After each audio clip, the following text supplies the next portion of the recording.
ഞാൻ ഡോക്ടർ അജയൻ വർഗീസ്, കുന്നമംഗലം പന്തീർപ്പാടത്തുള്ള institute of sexual and reproductive medicine എന്ന സ്ഥാപനത്തിൻ്റെ ഡയറക്ടറാണ്.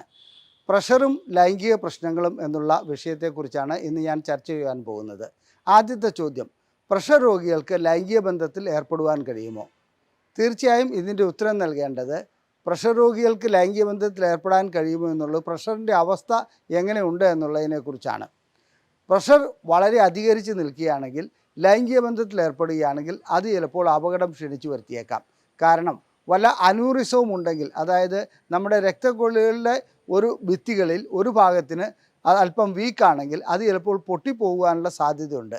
കാരണം ലൈംഗിക ബന്ധത്തിൽ ഏർപ്പെടുന്ന ഒരു വ്യക്തിയെ സംബന്ധിച്ചിടത്തോളം സാധാരണ നമ്മുടെ ഹൃദയം മിടിക്കുന്നത് 1 മിനിറ്റിൽ 72 തവണയാണ്. ലൈംഗിക ബന്ധത്തിൽ ഏർപ്പെട്ട് അതിൻ്റെ രതിമൂർച്ചയിലേക്ക് എത്തുമ്പോൾ അത് ഏറെക്കുറെ 132 തവണയോളം അത് മിടിക്കുന്നുണ്ട്. അതുപോലെ തന്നെ പ്രഷർ സാധാരണഗതിയിൽ 120 ഉള്ള ഒരു വ്യക്തിയെ സംബന്ധിച്ചിടത്തോളം ലൈംഗിക ബന്ധത്തിൽ ഏർപ്പെട്ട് അതിൻ്റെ രതിമൂർച്ചയിലേക്ക് എത്തുമ്പോൾ അത് 170ഓളം ആകുന്നുണ്ട്. ഈ അവസ്ഥയിൽ രക്തക്കൊള്ളികൾ പൊട്ടിപ്പോകാനുള്ള സാധ്യതയുണ്ട്. എന്നാൽ പ്രഷർ നിയന്ത്രിച്ചു കൊണ്ട് പോകുന്ന, അതായത് ഗുളികകൾ കഴിച്ച് വേണ്ട രീതിയിൽ അതിൻ്റെ മരുന്നുകൾ ഉപയോഗിച്ചു കൊണ്ട് പോകുന്ന വ്യക്തിയെ സംബന്ധിച്ചിടത്തോളം ലൈംഗിക ബന്ധത്തിൽ ഏർപ്പെടുന്നതിന് പ്രത്യേകിച്ച് കുഴപ്പങ്ങളൊന്നുമില്ല. എന്നിരുന്നാലും കണക്കിലെടുക്കേണ്ട ഒരു വസ്തുത എന്താണെന്ന് വെച്ചാൽ, ഏതെങ്കിലും ഒരു കാരണവശാൽ പ്രഷർ നിയന്ത്രിക്കപ്പെടാത്ത ഒരവസ്ഥയിൽ ലൈംഗിക ബന്ധത്തിൽ ഏർപ്പെടുമ്പോൾ ഇത്തരം അപകടം ക്ഷണിച്ചു വരുത്താനുള്ള സാധ്യതയുണ്ട്. അതുകൊണ്ട് പ്രഷറിൻ്റെ ഗുളിക സ്ഥിരമായി കഴിക്കുക, വ്യായാമം സ്ഥിരമായി ചെയ്യുക, അതിനനുസരിച്ച് ഡോക്ടർ തന്നിരിക്കുന്ന നിർദ്ദേശങ്ങൾ എല്ലാം തന്നെ പാലിച്ച് മുന്നോട്ട് പോവുകയാണെങ്കിൽ പ്രഷർ രോഗികൾക്ക് ലൈംഗിക ബന്ധത്തിൽ ഏർപ്പെടുന്നതിന് ഒരു തടസ്സവുമില്ല, ഒരു കുഴപ്പവുമില്ല. ഇനി അടുത്ത ചോദ്യം, പ്രഷറിന് കഴിക്കുന്ന ഗുളികകൾ ഏതെങ്കിലും രൂപത്തിൽ ലൈംഗികതയെ ബാധിക്കുമോ എന്നുള്ളതാണ്. തീർച്ചയായും ബാധിക്കും. പ്രഷറിന് കഴിക്കുന്ന 1-2 ഗണത്തിൽപ്പെട്ട ഗുളികകൾ ലൈംഗികതയെ ബാധിക്കും, ലൈംഗിക ശേഷിക്കുറവ് ഉണ്ടാക്കുന്നുണ്ട്. അതായത് ബീറ്റ ബ്ലോക്കേഴ്സ് ഗണത്തിൽപ്പെട്ട ഗുളികകളെക്കുറിച്ച് ആദ്യം പറയാം. ബീറ്റ ബ്ലോക്കേഴ്സ് ഗണത്തിൽപ്പെട്ട ഗുളികകളാണ് അറ്റനോൾ. നാം സാധാരണ മെഡിക്കൽ ഷോപ്പിൽ നിന്നെല്ലാം ലഭിക്കുന്നതും ഒട്ടനവധി ഡോക്ടർമാർ നിർദ്ദേശിക്കുന്നതുമായ ഒരു ഗുളികയാണ് അറ്റനോൾ. ആ ഗുളിക കഴിക്കുകയാണെങ്കിൽ ലൈംഗിക ശേഷിക്കുറവ് ഉണ്ടാകാറുണ്ട്. അപ്പോൾ എന്തുകൊണ്ട് ഡോക്ടർമാർ ഇങ്ങനെ ഈ ലൈംഗിക ശേഷിക്കുറവ് ഉണ്ടാക്കുന്ന ഗുളിക എഴുതുന്നു വെച്ചാൽ, ചിലർക്ക് ആ ഗുളിക മാത്രമേ ഫലിക്കുകയുള്ളൂ. എന്നാൽ നമ്മുടെ ഒരു സാഹചര്യം അനുസരിച്ച്, അതായത് ഇന്ത്യൻ സിനാരിയോയിൽ സ്വാഭാവികമായിട്ടൊരു പുരുഷനോടാവട്ടെ സ്ത്രീയോടാവട്ടെ ലൈംഗികമായി നിങ്ങളുടെ കാര്യങ്ങൾ എങ്ങനെയാണെന്ന് ചോദിക്കുകയാണെങ്കിൽ ആ രോഗി ഡോക്ടറെ തുറിച്ചു നോക്കുന്ന ഒരു അവസ്ഥയാണുള്ളത്. മാത്രമല്ല രോഗിക്ക് ഇത് പറയണമെന്നുണ്ടെങ്കിൽ തന്നെ ചില ഡോക്ടർമാർ അത് ഇഷ്ടപ്പെടാത്ത ഒരു അവസ്ഥയുമുണ്ട്. അതുകൊണ്ട് ലൈംഗിക ആരോഗ്യത്തെക്കുറിച്ച്, ലൈംഗികമായിട്ടുള്ള ബന്ധത്തെക്കുറിച്ച് ഒരു സാധാരണഗതിയിൽ ഡോക്ടർമാർ രോഗികളോട് ചോദിക്കാറില്ല. ഇങ്ങനെ ചോദിക്കുകയാണെങ്കിൽ അവർക്ക് ഇത്തരം അറ്റ്നോൾ പോലെയുള്ള ഗുളികകൾ അല്ലെങ്കിൽ ഈ ബീറ്റ ബ്ലോക്കേഴ്സ് കൊടുക്കാതിരിക്കുവാൻ കഴിയുന്നതാണ്. അപ്പോൾ ബീറ്റ ബ്ലോക്കേഴ്സ് ഗണത്തിൽപ്പെട്ട ഗുളികകൾ കഴിക്കുമ്പോൾ എന്താണ് സംഭവിക്കുന്നത്?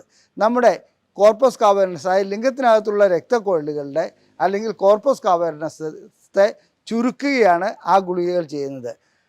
അതുവഴിക്ക് ലൈംഗിക ശേഷിക്കുറവ് ഉണ്ടാകുന്നു, ലിംഗത്തിനെ ഉദ്ധരിക്കാൻ കഴിയാതെ വരുന്നു. ബീറ്റ ബ്ലോക്കേഴ്സിൽപ്പെട്ട എല്ലാ ഗുളികകളും അങ്ങനെയല്ല. 1-2 ഗുളികൾക്ക് പ്രശ്നങ്ങളില്ലാത്തതുകൊണ്ട് ബീറ്റ ബ്ലോക്കേഴ്സിൽപ്പെട്ട അത്തരം ഗുളികകൾ ഡോക്ടറോട് ചോദിച്ചറിയുക. ലൈംഗിക ശേഷി കുറയ്ക്കുന്നതാണെങ്കിൽ പ്രഷർ രോഗികൾ അത് കഴിക്കാതിരിക്കുക. അതുമാത്രമല്ല, അങ്ങനെ കഴിച്ച് സ്ഥിരമായി ലൈംഗിക ശേഷി ഇല്ലാതാകുന്ന ഒരവസ്ഥയിലേക്ക് പോകും.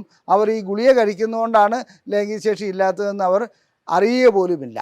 ഇനി മറ്റൊരു തരത്തിലുള്ള ഗുളികയാണ് ഡയൂറിറ്റിക്സ്, അതായത് മൂത്രം കൂടുതലായി പോകുന്ന ഗുളികകൾ. അത്തരം ഗുളികകൾ കഴിക്കുമ്പോഴും തീർച്ചയായും ലൈംഗിക ശേഷി നഷ്ടപ്പെടാറുണ്ട്. അതിൻ്റെ കാരണം മറ്റൊന്നാണ്, അതായത് നമുക്ക് വേണ്ട ഹോർമോൺ, അതായത് ടെസ്റ്റോസ്റ്ററോൺ ഹോർമോണുകളും എല്ലാമായിട്ട് ഈ ഗുളികകൾ മത്സരബുദ്ധി ഏർപ്പെട്ട് ടെസ്റ്റോസ്റ്ററോൺ റിസപ്റ്റേഴ്സുമായിട്ട് അത് മത്സരം നടത്തുന്നു. അതുവഴിക്ക് വിജയിക്കുന്നത് മിക്കപ്പോഴും ഈ ഡയൂറിറ്റിക്സ് പോലെയുള്ള ഗുളികകളായിരിക്കും. അതുകൊണ്ട് വേണ്ടത്ര ടെസ്റ്റോസ്റ്ററോൺ ശരീരത്തിലുണ്ടെങ്കിലും ഉപയോഗിക്കാൻ കഴിയാത്ത ഒരവസ്ഥയിലേക്ക് എത്തിപ്പെടുന്നു. അപ്പോൾ പ്രഷർ രോഗത്തിന് കഴിക്കുന്ന ചില ഗുളികൾ ലൈംഗിക ശേഷി കുറയ്ക്കാറുണ്ട്. അതായത് ബീറ്റ ബ്ലോക്കേഴ്സ്, ഡയൂറിറ്റിക്സ് ഗണത്തിൽപ്പെട്ട. അത് നിങ്ങളുടെ ഡോക്ടറോട് ചോദിച്ചറിയുക. അതിന് പകരമുള്ള ഗുളികൾ നിങ്ങൾക്ക് ഡോക്ടർ നിർദ്ദേശിക്കുന്നതായിരിക്കും. ഇനി ഞാൻ നേരത്തെ സൂചിപ്പിച്ചു, പ്രഷർ രോഗികൾ ലൈംഗിക ബന്ധത്തിൽ ഏർപ്പെടുമ്പോൾ അവരുടെ പ്രഷർ കൂടാറുണ്ട്. സ്വാഭാവികമായിട്ടും ഹൃദയത്തിൻ്റെ മിടിപ്പും കൂടാറുണ്ട്. പ്രഷർ രോഗികളെ സംബന്ധിച്ചിടത്തോളം സാധാരണഗതിയിൽ ഡോക്ടറെ മാസത്തിലൊരിക്കലോ സമീപിച്ച് പ്രഷർ നോക്കുന്ന ഒരവസ്ഥ ഉണ്ടാകാറുണ്ട്. ഏതെങ്കിലും ഒരു പരിശോധനയ്ക്ക് എത്തുമ്പോൾ, ഒരു മാസം പരിശോധനയ്ക്ക് എത്തിയപ്പോൾ കഴിഞ്ഞ മാസം 170, 120 BP ഉണ്ടായിരുന്ന, പ്രഷർ ഉണ്ടായിരുന്ന ഒരു വ്യക്തിക്ക് പെട്ടെന്ന് 120/80 പ്രഷർ കാണുകയാണെങ്കിൽ രോഗിയെ സംബന്ധിച്ചിടത്തോളം എൻ്റെ പ്രഷർ കുറഞ്ഞുവല്ലോ എന്നുള്ള സന്തോഷമാണ് ഉണ്ടാകുക. വാസ്തവത്തിൽ സംഭവിച്ചിരിക്കുന്നതല്ല, അദ്ദേഹത്തിന് അറിയാതെ ഒരു അറ്റാക്ക് ഉണ്ടായി. അദ്ദേഹത്തിൻ്റെ ഹൃദയത്തിൻ്റെ പ്രവർത്തനം കുറഞ്ഞുപോയി, അല്ലെങ്കിൽ ഹൃദയത്തിൻ്റെ പമ്പിങ് കപ്പാസിറ്റി കുറഞ്ഞിരിക്കുന്നു എന്നുള്ളതാണ് മനസ്സിലാക്കേണ്ടത്. ഇതിൻ്റെ അർത്ഥം പ്രഷർ കുറഞ്ഞു എന്നുള്ളതല്ല, ഹാർട്ട് അറ്റാക്ക് വന്നിരിക്കുന്നു എന്നുള്ളതാണ്. അപ്പോൾ ഇത്തരം കാര്യങ്ങളിൽ പ്രഷർ നോക്കുന്ന ഡോക്ടർ നിങ്ങൾക്ക് ചില നിർദ്ദേശങ്ങൾ നൽകും, ECG എടുക്കുവാനും മറ്റ് പരിശോധനകൾ നടത്തുവാനും. അതുകൊണ്ട് ഇത്തരം വ്യക്തികളിലും ലൈംഗിക ശേഷി കുറയാനുള്ള സാധ്യതയുണ്ട്. ഇതിൻ്റെ പേരാണ് ട്രങ്കേറ്റഡ് ഹൈപ്പർ ടെൻഷൻ. അതായത് നേരത്തെ ഉണ്ടായിരുന്ന പ്രഷർ പെട്ടെന്ന് കുറഞ്ഞു പോകുന്നു, രോഗി സന്തോഷിക്കുന്നു, ഡോക്ടർ വ്യാകുലനാകുന്നു. എന്താണ് ഇതിൻ്റെ കാരണമെന്നുള്ളത് കണ്ടുപിടിക്കാൻ വേണ്ടി ഭയപ്പെടുന്നു. എന്താണ് ഇതിൻ്റെ കാരണമെന്ന് കണ്ടുപിടിക്കുവാൻ വേണ്ടി ഡോക്ടർ പരിശോധനകൾ നടത്തുന്നു. ആ പരിശോധനകൾ വഴിക്ക് ചിലപ്പോൾ അത് ഹാർട്ട് അറ്റാക്കിൻ്റെ ആരംഭമായിരിക്കാം, അറിയാതെ വന്നുപോയ ഒരു ഹാർട്ട് അറ്റാക്ക് ആണെന്ന് മനസ്സിലാക്കാൻ കഴിയുന്നു. അങ്ങനെ ഹാർട്ട് അറ്റാക്ക് വന്ന വ്യക്തികൾക്കും പ്രഷറുള്ള അത്തരം വ്യക്തികൾക്ക് ലൈംഗിക ശേഷി കുറച്ചുകൂടി പ്രോബ്ലമാറ്റിക് ആവും, അഥവാ പ്രശ്നം പരിഹരിക്കാൻ പറ്റാത്ത രീതിയിലേക്ക് പോകാറുമുണ്ട്. ഇനി ഇതിന് സമാനമായ ഒരു സംഭവം പ്രമേഹ രോഗത്തിലും ഉണ്ടാകാറുണ്ട്. നല്ലവണ്ണം പ്രമേഹ രോഗമുള്ള ഒരു വ്യക്തിക്ക്, ഷുഗറിൻ്റെ ലെവല് 300, 350 ഒക്കെ ഉണ്ടായിരുന്ന ഒരു വ്യക്തിക്ക് ഒരു സുപ്രഭാതത്തിൽ ഷുഗർ നോർമലായി കാണുകയാണെങ്കിൽ തീർച്ചയായും അദ്ദേഹത്തിൻ്റെ വൃക്കകൾ പോയി എന്നുള്ളതാണ് മനസ്സിലാക്കേണ്ടത്. അതായത് പ്രമേഹ രോഗം വഴിക്ക് വൃക്കകൾ തകരാറിലാകും. വൃക്കകൾ തകരാറിലായതുകൊണ്ടാണ് അദ്ദേഹത്തിൻ്റെ ഇൻസുലിൻ, അതായത് വിസർജനം നടക്കാതെ വരുന്നു. കിഡ്നി വഴിക്കുള്ള ഇൻസുലിൻ പുറത്തേക്ക് പോലും നടക്കാതെ വരുന്നു. ഇൻസുലിൻ്റെ അളവ് കൂടുന്നു. അതുകൊണ്ട് അവിടെ അദ്ദേഹത്തിൻ്റെ ഷുഗർ കുറയുന്നു. ഈ രണ്ട് കാര്യവും രോഗികൾ കണക്കിലെടുക്കേണ്ടതുണ്ട്. നമുക്കിനി മറ്റൊരു കാര്യത്തിലേക്ക് വരാം. ലൈംഗിക ശേഷിക്ക് കഴിക്കുന്ന ഗുളികകൾ, അതായത് നമ്മൾ സാധാരണ മെഡിക്കൽ ഷോപ്പിലൊക്കെ പോയി കഴിക്കുന്ന ഗുളികകൾ, അതുകൂടാതെ മറ്റു തരത്തിലുള്ള ഗുളികകൾ എല്ലാം കഴിക്കുകയാണെങ്കിൽ അത് പ്രഷറിന് ദോഷകരമായി ബാധിക്കുമോ, പ്രഷറുള്ള രോഗികൾക്ക് അത്തരം ഗുളികകൾ കഴിക്കാമോ എന്നുള്ളതാണ്. തീർച്ചയായും ലൈംഗിക ശേഷിക്കുറവിന് കഴിക്കുന്ന എല്ലാ ഗുളികകളും പ്രഷർ കുറയ്ക്കുന്നവയാണ്, അതല്ലാതെ കൂട്ടുന്നതല്ല. ചില വ്യക്തികളെ സംബന്ധിച്ചിടത്തോളം ലൈംഗിക ശേഷിക്കുറവിനുള്ള ഗുളികകൾ കഴിക്കുമ്പോൾ, അതായത് വയാഗ്ര പോലെയുള്ള ഗുളികകളൊക്കെ കഴിക്കുമ്പോൾ തലവേദന അനുഭവപ്പെടാറുണ്ട്. അവർ തെറ്റിദ്ധരിക്കുകയാണ് എൻ്റെ പ്രഷർ കൂടിയതുകൊണ്ടാണ് തലവേദന അനുഭവപ്പെടുന്നത്. ഒരിക്കലുമല്ല.